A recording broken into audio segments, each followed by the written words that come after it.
अपनी जान के दुश्मन को अपनी जान कहते हैं, हम अपनी जान के दुश्मन को अपनी जान कहते हैं। मोहब्बत की इसी मिट्टी को हिंदुस्तान कहते हैं।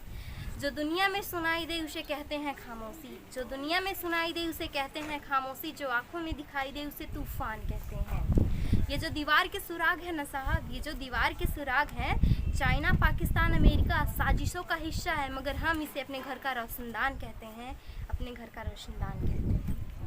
मेरे सभी देशवासियों को स्वतंत्रता दिवस की हार्दिक बधाइयाँ। मैं श्रेया यादव, कक्षा 10वीं की छात्रा, आप सभी को स्वतंत्रता दिवस की हार्दिक बधाइयाँ एवं शुभकामनाएं देती हूँ। जैसा कि आप सभी जानते हैं कि आज ही के दिन हमारा भारत एक स्वतंत्र राष्ट्र बना था। स्वतंत्रता का मतलब होता है आज़ादी। आज़ादी का सही मतलब वही बता सकता है जिसने कभी गुलामी की हो। हम तो बड़े सौभाग्यशाली हैं कि हमने स्वतंत्र भारत में जन्म लिया। आज़ादी को सही रूप से वही बयां कर सकता है जिसने आज़ाद होने के सपने देखे हों। यूँ तो आज़ाद होने के सपने कई लोगों ने देखे, कई लोगों ने उस सपने को सच करने के लिए अपने प्राणों तक को गंवा दिया।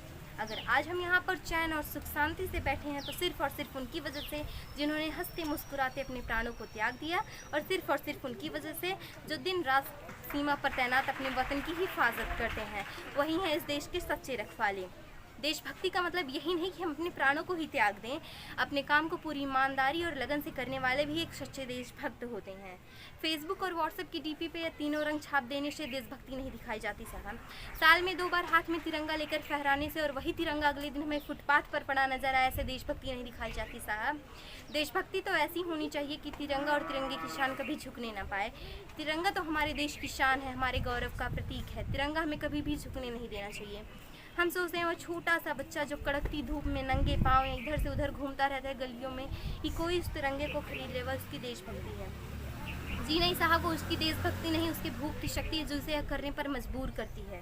हम ऐसे देश में रहते हैं जहां हम कहते हैं कि भारत सबसे बड़ा लोकतंत्र है, जहां यहाँ पर हिंदू भी जन्म लेते हैं, मुस्लिम भी, सिख भी, ईसाई भी। पर साहब इंसान तो जन्म ही नहीं लेते, क्योंकि अगर इंसान जन्म लेते होंगे तो इंसानियत होती होगी, पर हमें इंसानियत कहीं दिखने को ही नहीं मिलती। मतलब इंसान जन्म ही नहीं लेते, फिर हम कैसे कह सकते हैं कि भारत सबसे बड़ा लोकतंत्र है। यूँ तो भारत 15 अगस्त 1947 को ही आज़ाद हो गया, पर भारत के समाज की सोच आज भी कैद है।